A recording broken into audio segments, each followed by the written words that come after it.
The dusty streets of Rhyolite, Nevada had never looked so merciless as they did in the scorching summer of 1897, and Penelope Vaughn was certain they would swallow her whole if she did not find a way to keep herself alive. She had been working at the saloon since dawn, sweeping floors and washing glasses, her hands raw from lye soap and her back aching from bending over basin after basin of dirty water. The coins she earned there barely covered her meals, let alone the rent for the cramped room she shared with two other women in the boarding house on the edge of town. By noon, she would rush to the general store where she helped Mrs. Henderson stock shelves and serve customers, her feet already throbbing in her worn boots. Come evening, she would drag herself to the restaurant where she washed dishes until her fingers pruned and her vision blurred from exhaustion. 3 jobs, 7 days a week, and still she was drowning. The heat was oppressive as Penelope hurried from the saloon to the general store, her faded blue dress clinging to her back with perspiration. She was 22 years old and felt ancient. Her auburn hair, once her pride, was pulled back in a severe bun, and dark circles shadowed her green eyes. She had come to Nevada 2 years ago with dreams of finding her fortune, or at least a decent life, but those dreams had crumbled like the brittle sage brush that dotted the desert landscape. Mrs. Henderson looked up when Penelope entered through the back door of the general store, her expression a mixture of sympathy and disapproval. "You are running yourself into the ground, girl," the older woman said, shaking her head. "No person can keep this pace forever." "I do not have a choice," Penelope replied, tying an apron around her waist. "If I lose even one job, I will not make rent." "There has to be another way," Mrs. Henderson insisted, but they both knew the truth. For a woman alone in Rhyolite, options were limited and often dangerous. Penelope had seen what happened to women who took the easy path, and she refused to compromise herself that way, no matter how hungry she got. The afternoon passed in a blur of customers and inventory. Penelope's mind drifted as she worked, thinking about the life she had left behind in Missouri. Her parents had died of fever when she was 19, leaving her with nothing but debt. She had sold everything to pay what they owed and headed west with the last of her money, hoping for a fresh start. Instead, she had found only hardship and loneliness. "Miss Vaughn, can you help this gentleman?" Mrs. Henderson called, pulling Penelope from her thoughts. She turned to see a tall man standing at the counter, his broad shoulders filling out a clean work shirt, a leather vest over it, and a tan hat in his hands. He had dark brown hair and striking blue eyes that seemed to assess everything with quiet intelligence. His face was tanned and weathered from outdoor work, with strong features and a firm jaw. He looked to be in his late 20s, maybe 30 at most. "Yes, sir, how can I help you?" Penelope asked, moving behind the counter. "I need supplies," he said, his voice deep and steady. "Flour, sugar, coffee, bacon, beans, enough for a month." He pulled a list from his pocket and handed it to her.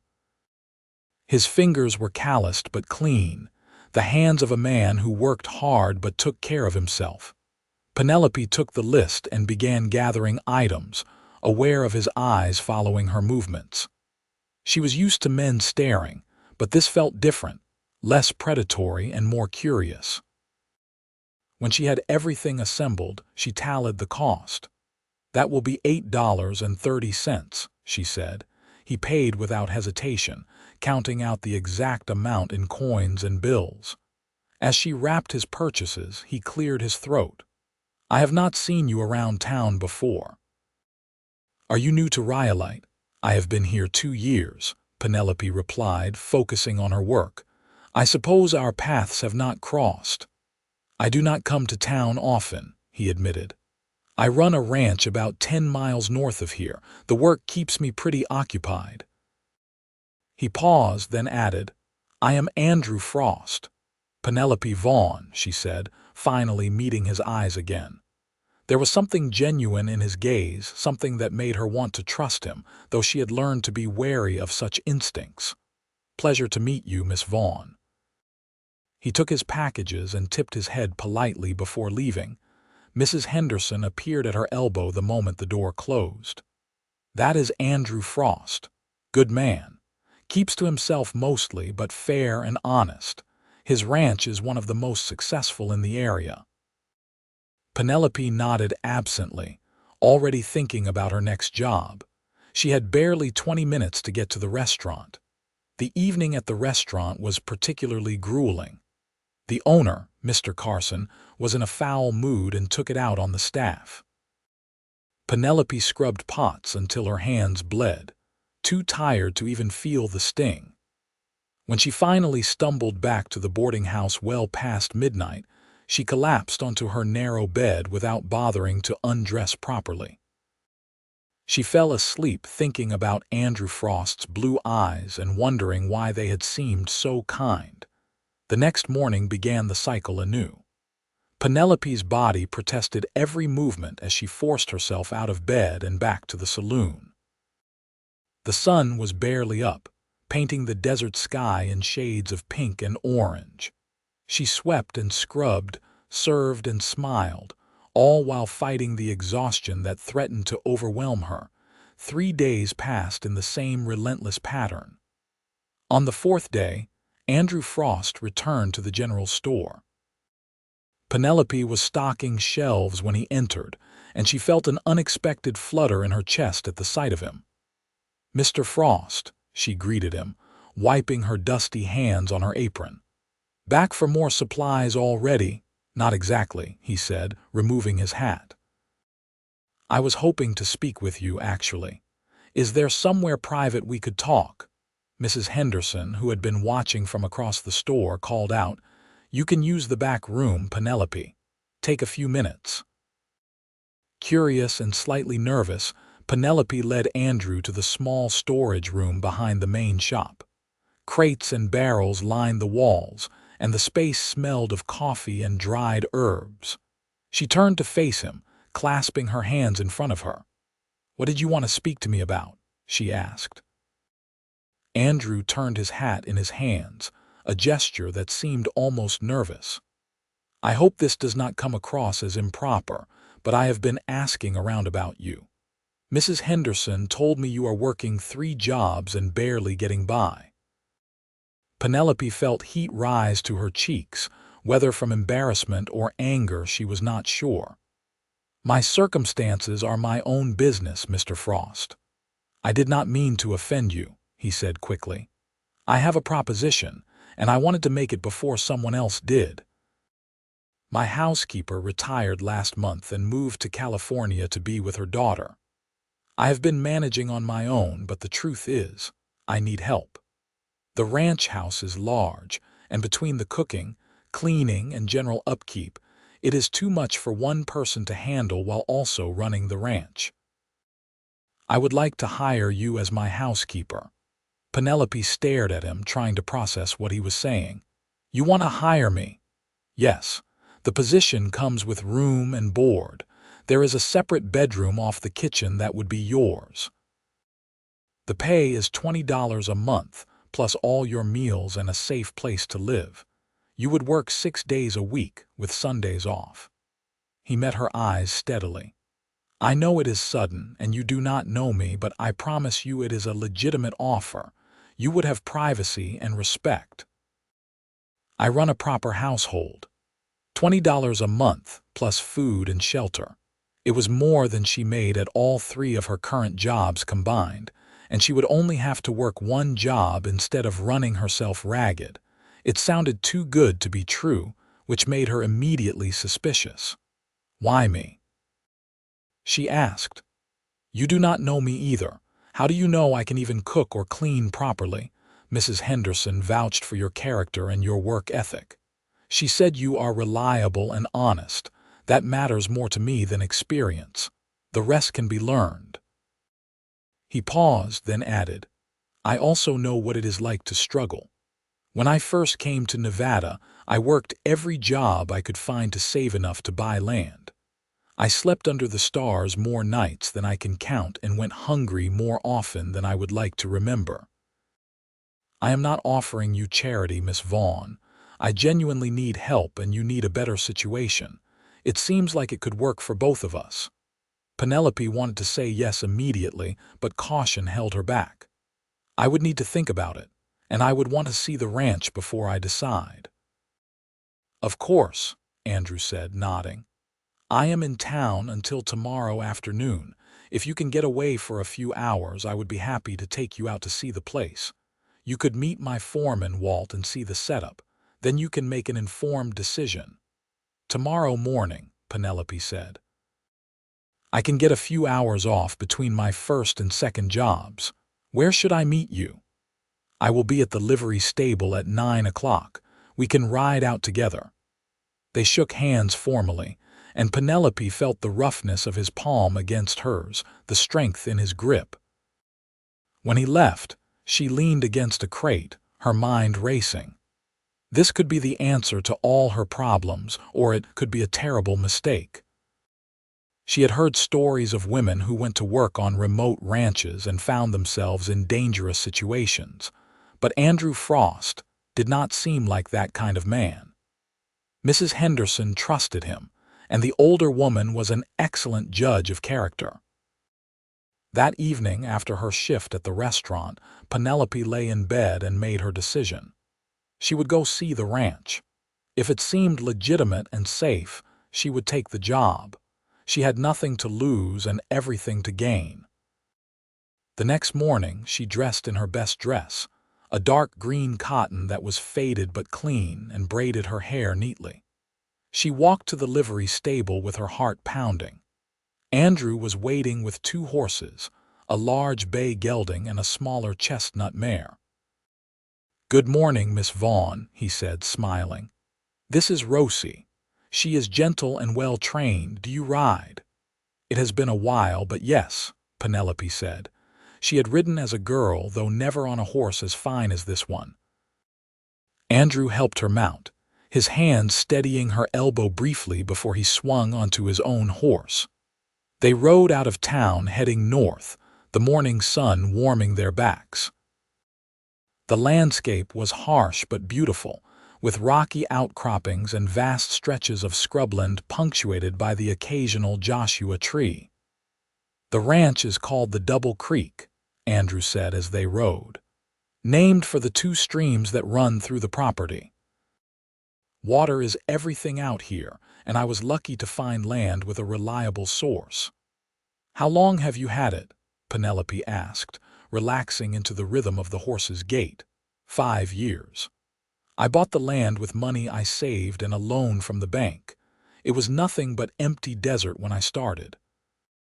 I built the house and barn myself, with help from Walt and a few other men. We started with 50 head of cattle and have grown to nearly 300 now. We also raise horses, which has proven profitable." He spoke with quiet pride, and Penelope found herself admiring his work ethic and determination. They talked easily as they rode, the conversation flowing naturally.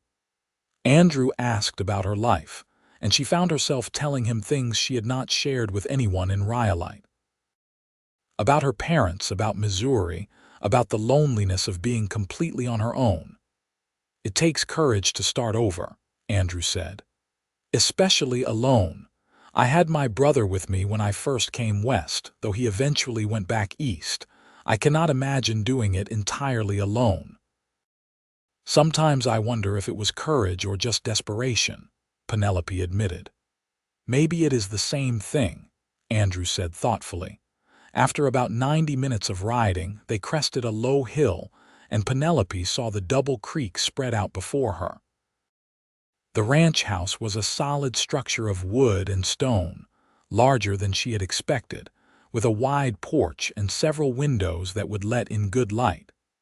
Behind it stood a substantial barn and several other outbuildings. Fenced pastures stretched in multiple directions, and she could see cattle grazing in the distance. Two streams, just as Andrew had said, wound through the property, their banks lined with cottonwood trees. "It is beautiful," Penelope said, genuinely impressed. "Thank you. It is home." There was warmth in his voice, a deep connection to this land he had built his life on. They rode down to the house, and a man emerged from the barn.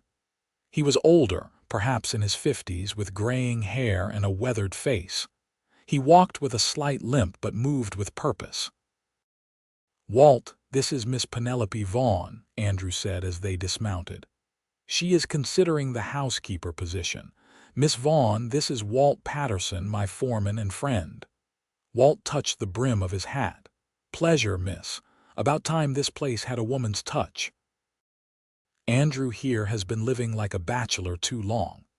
Andrew shot him a look that seemed part exasperation and part amusement. "Walt lives in the foreman's cabin about 100 yards that way," he said, pointing. "We have two other hands who live in the bunkhouse. Good men, respectful. Everyone keeps to their own business." Andrew showed her around the property, introducing her to the ranch hands.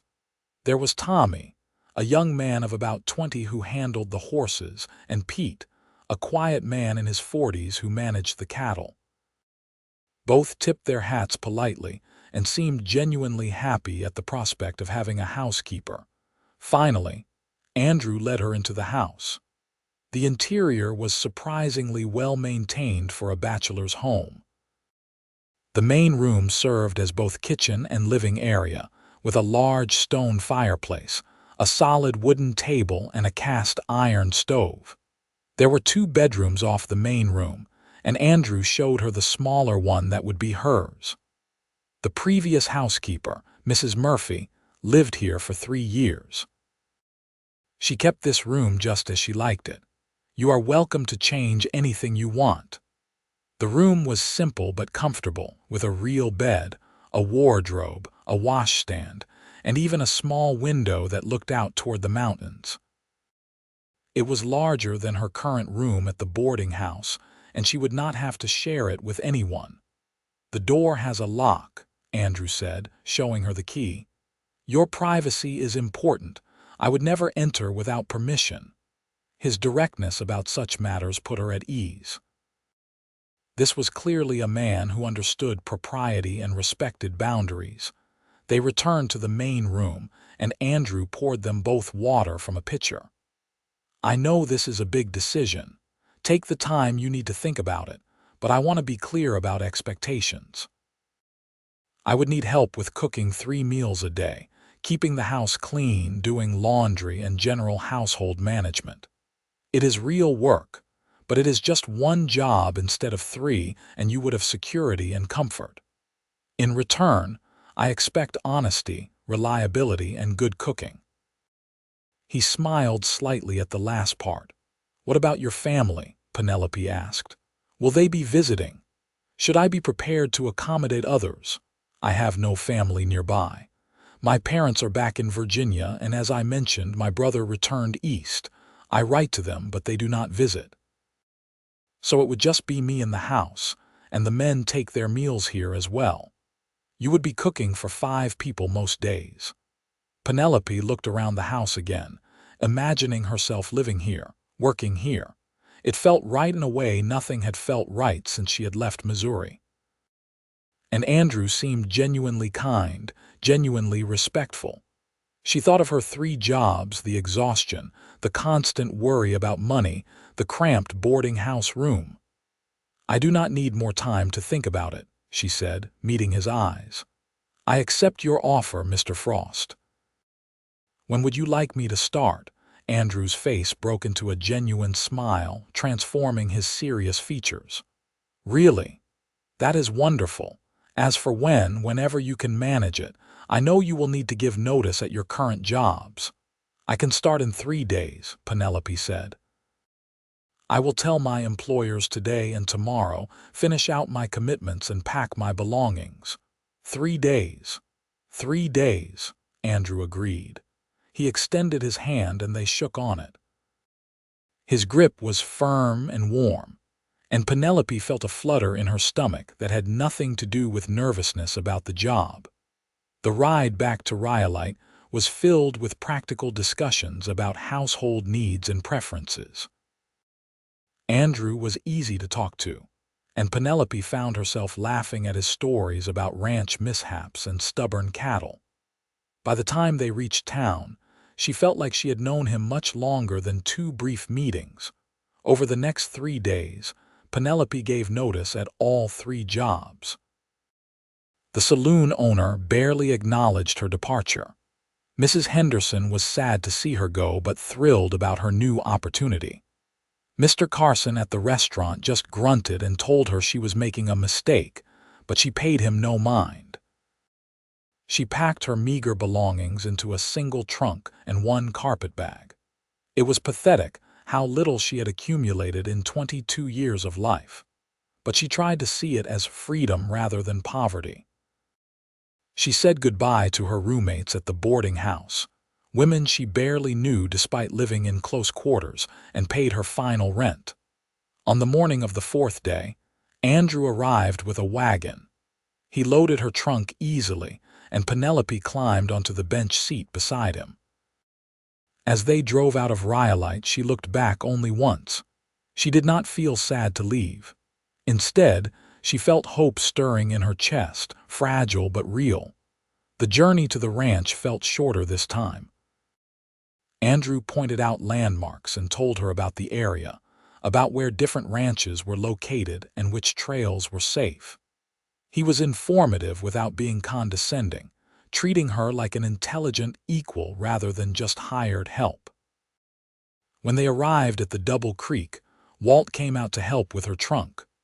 "Welcome home, Miss Vaughn," he said, and the word home made her throat tight with unexpected emotion. Andrew carried her trunk into her room while she brought her carpet bag. "Take today to settle in," he said. "Unpack, rest, get familiar with the house and the supplies. You can start your duties tomorrow. Walt usually cooks when we do not have a housekeeper, so he will handle dinner tonight. That will give you a chance to see how we usually do things." "Thank you," Penelope said, genuinely grateful for the consideration. After Andrew left her alone, Penelope unpacked slowly, hanging her few dresses in the wardrobe and arranging her personal items on the washstand. The room was clean and smelled faintly of soap. She sat on the bed, testing its comfort, and was amazed by how firm and supportive the mattress was compared to the lumpy thing she had been sleeping on. She lay back for just a moment, intending to rest her eyes briefly, and fell into the deepest sleep she had experienced in months. She woke to the sound of male voices and the smell of food cooking. Disoriented, she sat up and realized the sun was much lower in the sky. She must have slept for hours. Horrified that she might have overslept her first day, she quickly splashed water on her face and smoothed her hair before hurrying into the main room. Walt was at the stove, stirring something in a large pot. Andrew sat at the table with Tommy and Pete, all of them looking up when she entered. She felt her face flush with embarrassment. "I am so sorry, I did not mean to sleep so long." "Nothing to apologize for," Andrew said firmly. "You were exhausted. Your body needed rest. Come sit down. Walt has made his famous stew." They made room for her at the table, and Walt served up bowls of hearty beef stew with thick slices of bread. The men ate with good appetite, talking about the day's work and plans for tomorrow. They included Penelope in the conversation, asking her opinion on various matters and treating her like part of the household rather than a servant. After dinner, she insisted on washing up despite their protests. As she stood at the basin scrubbing dishes, Andrew came to dry them, working alongside her in comfortable silence. His presence was calming rather than intrusive. "I think you are going to fit in well here," he said quietly. "Everyone is glad you are here." "I am glad to be here," Penelope replied honestly. That night, in her own private room with the door safely locked, Penelope lay in the comfortable bed and listened to the sounds of the ranch settling in for the night. She heard the distant lowing of cattle, the whinny of horses, the rustle of wind through the trees along the creek. It was so different from the noise of Rhyolite, the drunken shouts and piano music that echoed from the saloon, the constant clatter of civilization. This was peaceful. This felt like what she had been searching for all along. Her first full day of work began before dawn. Penelope rose, dressed quickly, and got the fire going in the stove. She found the kitchen well stocked with supplies and began making breakfast. Coffee first, strong and hot the way men who did physical labor would need it. Then biscuits, bacon, and eggs. The food was simple but filling. When Andrew came in from the morning chores, he stopped in the doorway and just looked at her for a moment. "Something smells incredible." "Just breakfast," Penelope said, but she felt pleased by his reaction. The men ate with enthusiasm, complimenting the food and thanking her multiple times. After they headed out to their work, Penelope cleaned up and then began assessing the house properly. It was clear that Andrew had been managing as best he could, but there were signs of neglect in the details. Dust in corners, windows that needed washing, curtains that wanted mending. She threw herself into the work, but it felt different from her jobs in town. This was her home now, and she was making it better.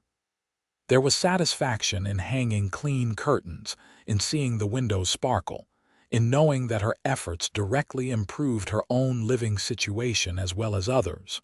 Over the following weeks, Penelope settled into a routine. She woke early, made breakfast, packed lunches for the men who would be working far from the house, cleaned and maintained the household, prepared dinner, and managed the endless cycle of laundry and mending. It was hard work, but it was purposeful work, and she went to bed each night tired but content rather than exhausted and despairing. Andrew was an ideal employer. He was respectful, appreciative, and fair. He never made demands, only requests. He paid her exactly on time at the end of each month. And slowly, over meals and evening conversations, they became friends. Penelope learned that Andrew was 28 years old and had come west at 23 with dreams of building something of his own. He was educated, having attended a university in Virginia, but had wanted a different life than the one his family had planned for him. He loved the land, loved the work, loved the independence of ranch life. He had been engaged once back east, but the woman had refused to move west with him, so they had parted ways. He had not courted anyone seriously since. She told him more about her own past, about her dreams of being a teacher before her parents died, about her love of books and learning. Andrew surprised her by showing her a shelf of books in his room, offering to loan her anything she wanted to read. She accepted gratefully, and reading by lamplight before bed became her greatest pleasure. The other men on the ranch treated her with genuine respect. Walt was like a favorite uncle, gruff but kind, always ready with a joke or a word of encouragement. Tommy was shy and sweet, often bringing her wildflowers he found while riding. Pete was quiet but steady, the kind of person you could rely on without question. But it was Andrew who occupied her thoughts more and more. She found herself looking forward to their conversations, noticing little things about him. The way he smiled when something genuinely amused him. The careful way he treated his animals. His fairness in dealing with everyone. His intelligence and thoughtfulness. The way his eyes crinkled at the corners when he laughed. She tried to tell herself it was just gratitude, just the natural affection of an employee for a good employer. But she knew she was lying to herself. She was developing feelings for Andrew Frost, deep feelings that went far beyond appreciation or friendship. 3 months into her employment, in the cooling days of October, Penelope was making bread when Andrew came in unexpectedly in the middle of the afternoon. He looked troubled. "Is everything all right?" she asked, wiping flour from her hands. "There is a problem. A group of men came onto my land running off some of my cattle. Walt confronted them, and they claimed they have a right to graze here, that the land boundaries are in dispute. They are camped about 2 miles from here." "What does that mean?" Penelope asked, feeling a flutter of fear. "It probably means nothing. It is likely just drifters trying to intimidate me or a misunderstanding about property lines. But I am going to ride to Carson City tomorrow to check the land records and make sure everything is properly filed and recorded. I will be gone for 3 or 4 days. Walt and the others will be here, but I wanted you to know." "Should I be worried?" she asked directly. Andrew met her eyes. "No. Walt will keep you safe. And I honestly do not think these men mean any real trouble, but I want to handle this properly and legally, so there are no questions about my ownership." He left early the next morning after a pre-dawn breakfast. Penelope felt his absence immediately and intensely, which told her just how much she had come to care for him. The house felt emptier without his presence. The first 2 days passed uneventfully. Penelope maintained her usual routine, and the men went about their work. On the 3rd day, Walt came in at noon looking grim. "Those men who were squatting on our land rode up to the house. They are outside. They are asking to speak with Andrew." Penelope felt her heart start to pound. "What should we do?" "I will talk to them. You stay inside. Pete and Tommy are with me. We will not let anything happen." Penelope nodded, but after Walt left, she could not help moving to the window to look out. There were 5 men on horseback, rough-looking and heavily armed. Her stomach clenched with fear. This was the Wild West, and violence was always a possibility. She watched as Walt spoke with the men. The conversation appeared tense, with raised voices carrying through the window, though she could not make out the words. Then one of the men dismounted and began walking toward the house. Walt moved to block him, and Pete and Tommy stepped up beside the foreman. The man stopped, then turned and remounted his horse. After what felt like an eternity but was probably only minutes, the group rode away. Walt came inside, and Penelope could see he had been rattled, though he tried to hide it. "They wanted supplies, said they were hungry and we owed them hospitality. I told them to clear out and not come back. I sent Tommy to town to telegraph Andrew. He should get the message tonight or tomorrow morning." "Do you think they will come back?" Penelope asked. "I do not know, but we will be ready if they do. Tonight we all stay alert." Penelope barely slept that night, jumping at every sound, but the intruders did not return. By mid-morning of the 4th day, Andrew came riding hard into the ranch yard, his horse lathered with sweat. He had clearly ridden through the night after receiving the telegram. He strode into the house, his eyes immediately finding Penelope. "Are you all right? Did they hurt you?" "I am fine," she assured him. Walt kept them away from the house. Andrew visibly relaxed, and Penelope saw something in his eyes that made her breath catch. It was more than the concern of an employer for an employee. It was deeper, more personal. Walt came in and gave Andrew a full report. Andrew listened, his jaw tight. "The land records are all in order. I have clear title to everything. I also stopped by the sheriff's office and reported the situation. He's going to ride out and have a conversation with these men if they are still on my land." "Good," Walt said. "I did not like the look of them." Over the next few days, Andrew was more present around the house than usual, clearly not wanting to leave Penelope unprotected. The sheriff did come out, and he did find the squatters and ran them off with a stern warning. Life gradually returned to normal, but something had shifted between Andrew and Penelope. He lingered in the kitchen in the evenings, helping with dishes, talking about everything and nothing. He brought her small gifts, a new book, a pretty stone he found by the creek, a hair ribbon from town. His eyes followed her when he thought she was not looking, and she caught herself doing the same thing. One evening in early November, with the first real chill in the air, they sat together by the fireplace after dinner. The other men had gone to their respective quarters, and it was just the two of them. Andrew had been quiet all evening, seemingly lost in thought. "Penelope," he said finally, "I need to talk to you about something." Her heart started to race. "All right." "When those men came onto my land, when I thought you might be in danger, I realized something. I realized that you have become the most important person in my life. I do not just care about you as my housekeeper or even as my friend. I care about you as a woman. I have feelings for you, deep feelings. I am in love with you." Penelope felt tears spring to her eyes. "Andrew, I feel the same way. I have for a while now, but I did not know if it was appropriate to say anything, given our situation." He moved from his chair to kneel in front of her, taking her hands in his. "I know I am just a rancher, and I do not have much to offer beyond this land and a hard life.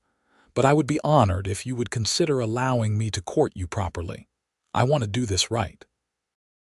"You have everything to offer," Penelope said, her voice thick with emotion. "You have given me a home, security, kindness, and respect. You have given me hope and happiness, and I would be honored to let you court me." Andrew smiled, that full, genuine smile that transformed his whole face. He lifted one of her hands and pressed a kiss to her knuckles, a gesture so sweet and old-fashioned that it made her heart ache. "I promise to make you happy, Penelope. That is my vow to you right now." "You already make me happy," she said softly.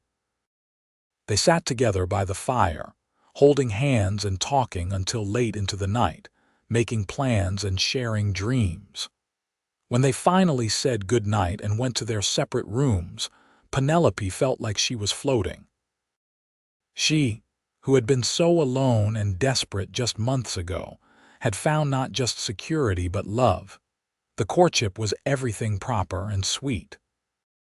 Andrew insisted on chaperoning, even though they lived in the same house, by making sure Walt or one of the other men was always around when they spent time together. He took her on picnics by the creek on Sunday afternoons. He taught her to ride better, and they explored the vast expanse of his land together.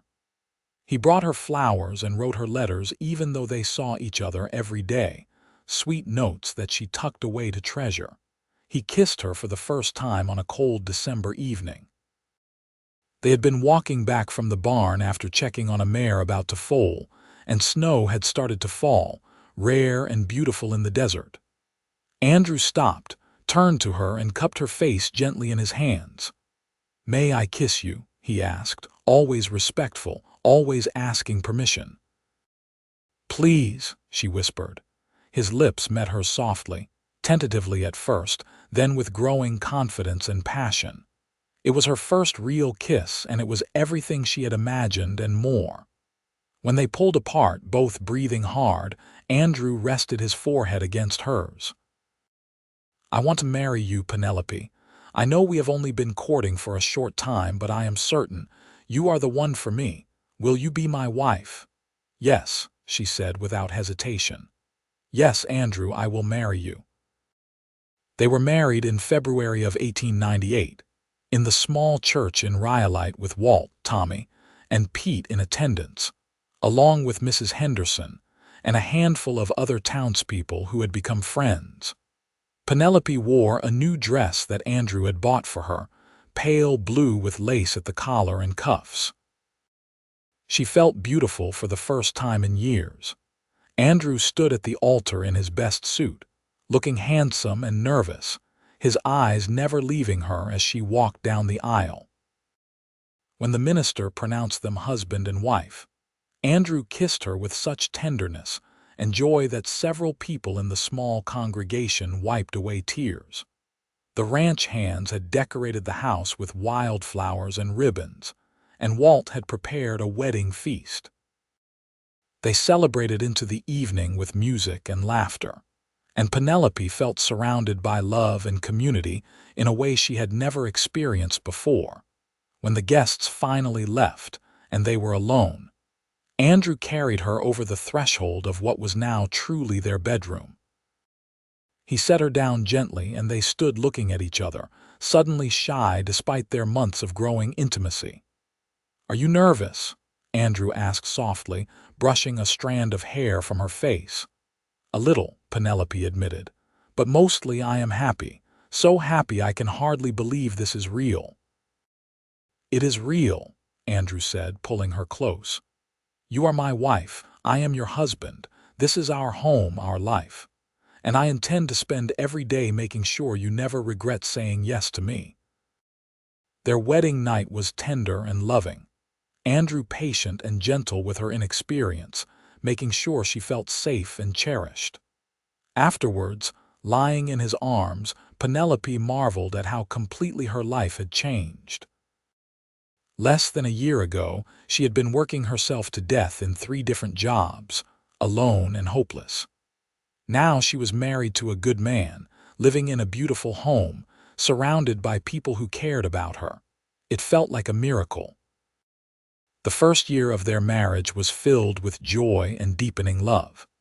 Penelope threw herself into making the ranch house a true home, adding small touches that made it warm and welcoming. Andrew taught her about ranching, including her in decisions about the business and treating her as a true partner in every sense. They worked side by side, building their life together. In the fall of 1898, Penelope realized she was pregnant. She told Andrew one evening after dinner, taking his hand and placing it on her still flat stomach. "We are going to have a baby," she said, watching his face. Andrew's expression went through several changes in rapid succession: shock, disbelief, and then pure elation. He let out a whoop of joy and picked her up, spinning her around before carefully setting her down again. "I am sorry, I should not have done that. Are you all right? Should you be resting? What do you need?" He was suddenly anxious and she laughed at his concern. "I am fine. I am healthy and strong. Women have babies all the time. But yes, I will need to see a doctor in Carson City at some point." Andrew insisted on accompanying her when she made the trip to see the doctor a few weeks later. The doctor confirmed what she already knew and told her she appeared healthy and the baby would likely arrive in late May. Andrew was attentive and protective throughout her pregnancy, sometimes overly so, but Penelope loved him for his concern even when she had to remind him she was not made of glass. Their son was born on a warm May evening in 1899. The birth was difficult, long and painful, with only the doctor and Walt's wife Martha, who had experience as a midwife, to help her. Andrew paced outside the bedroom, nearly wearing a hole in the floor with his worry. When he finally heard the baby's cry, he burst into the room despite Martha's protests about propriety. Penelope, exhausted and sweaty but radiant, held their son in her arms. "We have a boy," she said, tears streaming down her face. Andrew knelt beside the bed, looking at his wife and child with such love that it seemed to fill the room. "He is perfect. You are perfect. Thank you, Penelope. Thank you for giving me this." They named him James Andrew Frost. He was a healthy baby with a strong cry and his father's blue eyes. Andrew was a devoted father from the first moment, helping with the baby despite it being unconventional for a man. He would walk the floor with James when the baby cried at night, sing to him in his deep, rumbling voice, and spend hours just watching him sleep. As James grew from infant to toddler, the ranch continued to prosper. Andrew expanded their holdings, buying adjacent land when it became available. They built a larger barn and hired additional hands. The Double Creek became one of the most successful ranches in the region, known for quality cattle and horses. Penelope gave birth to their second child, a daughter they named Ruth Elizabeth, in the spring of 1902. Ruth had her mother's auburn hair and green eyes and a personality that was equal parts sweet and stubborn. Andrew doted on her just as much as he did James, and the household rang with children's laughter and chaos. Their third child, another son they named William, arrived in 1904. With 3 young children, the house was constantly busy, but Penelope had never been happier. She had help now. They could afford to hire a girl from town to assist with the housework and childcare. But Penelope still did the cooking herself and maintained control of her household, finding joy in the everyday tasks of caring for her family. The children grew up surrounded by love and the beauty of the ranch. James, serious and responsible like his father, learned ranching from the time he could walk. Ruth was adventurous and fearless, always getting into mischief. William was the baby, sweet and affectionate, everyone's favorite. On their 10th wedding anniversary in February of 1908, Andrew surprised Penelope by taking her to San Francisco for a week. It was her first real trip since coming west, her first time in a big city in years. They stayed in a nice hotel, ate in restaurants, saw a play, and walked along the waterfront. It was magical, but what struck Penelope most was that she missed the ranch. She missed the wide open spaces, the quiet nights, the simple life they had built together. "I used to dream of cities and excitement," she told Andrew as they watched the sunset over the Pacific Ocean. "But now all I want is to go home to our ranch, our children, our life." "That is because we built something real," Andrew said, his arm around her shoulders. "Something worth more than any amount of excitement or luxury. We built it together, and it is ours." They returned to the ranch renewed and even more committed to each other and their life. The years continued to pass, each one bringing its own challenges and joys. There were hard winters and dry summers, market fluctuations and cattle diseases, all the uncertainties of ranch life. But they faced everything together, their partnership strong and their love unwavering. When Penelope turned 35 in 1910, she looked back on her life with wonder. The desperate young woman who had worked 3 jobs just to survive seemed like a different person entirely. That woman had been saved by a kind rancher's offer of a job that came with a home, and that simple act of kindness had led to everything she now cherished. One evening, after putting the children to bed, Penelope and Andrew sat on their porch watching the stars emerge in the darkening sky. The air was cool and smelled of sage, and from somewhere in the distance came the lonely howl of a coyote. "Do you ever think about what would have happened if you had not come into the general store that day?" Penelope asked, leaning against her husband's shoulder. "All the time," Andrew admitted. "I think about how close I came to just ordering supplies by mail, how I almost did not make that trip to town. If I had made a different choice, I might never have met you. It terrifies me, honestly." "Me too," Penelope said softly. "I was so lost back then, working myself to death and not even sure why I was bothering to survive. And then you walked in and offered me hope. You saved me, Andrew." He turned to look at her, his hand cupping her cheek with the same gentleness he had always shown. "No, we saved each other. I was living but not really alive, just going through the motions. You brought joy and purpose and love into my life. You made this ranch a home. You gave me children and laughter and a reason to build something lasting. We saved each other, Penelope. That is what makes it real." She kissed him then, still feeling the same flutter in her stomach that she had felt that first time, still amazed that this good man was hers. They sat together as the stars came out in full force, countless pinpoints of light in the vast desert sky, and Penelope felt complete contentment.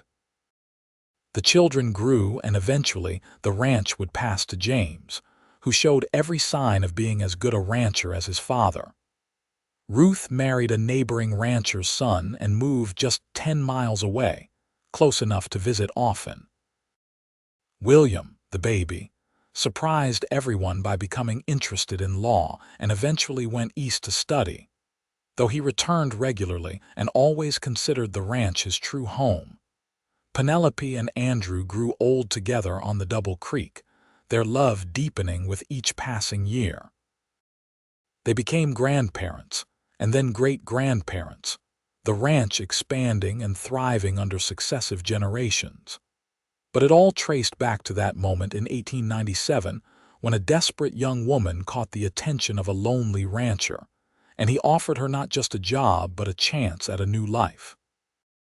In the twilight of their years, sitting in the same chairs on the same porch where they had spent countless evenings, Penelope would sometimes think back to those dark days in Rhyolite when she thought she might not survive.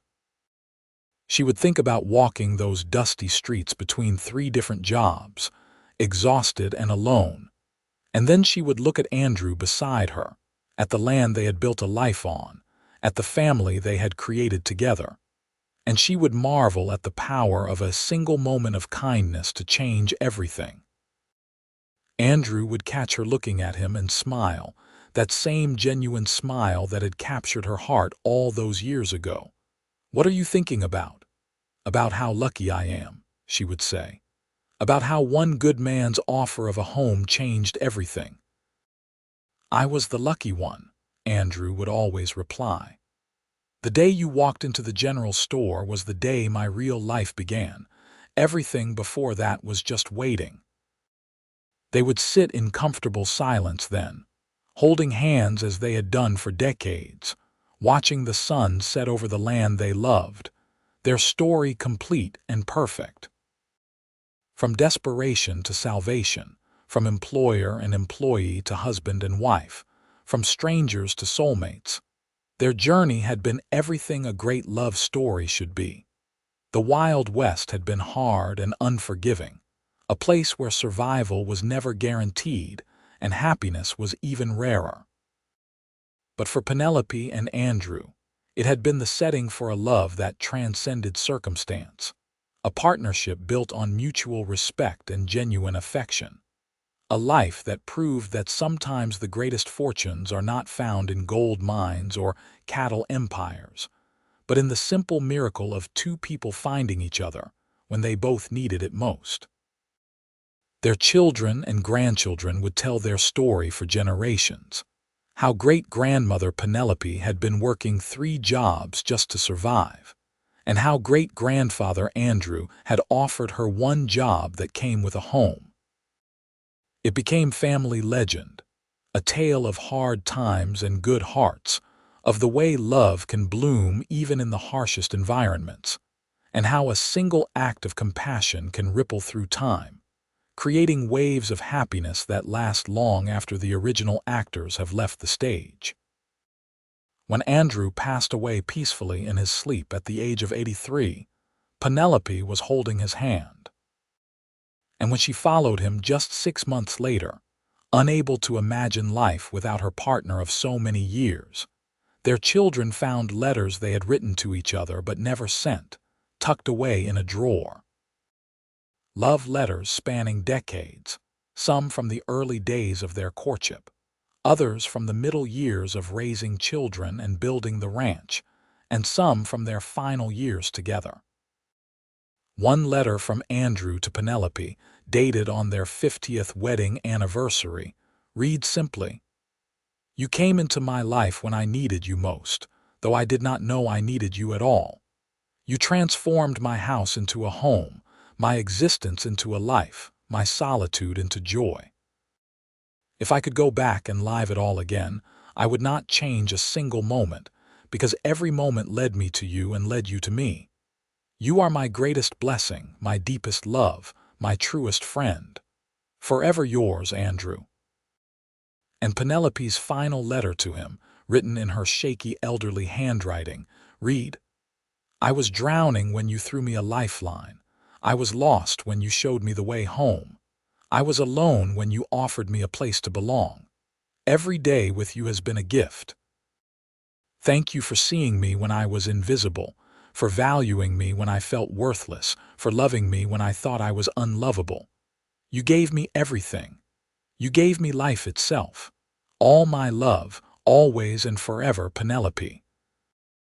These letters, along with the story of how they met and fell in love, became treasured family heirlooms, passed down through generations as a reminder that love can be found in the most unexpected places, that kindness is never wasted, and that sometimes the most important decision you can make is to take a chance on someone who desperately needs one.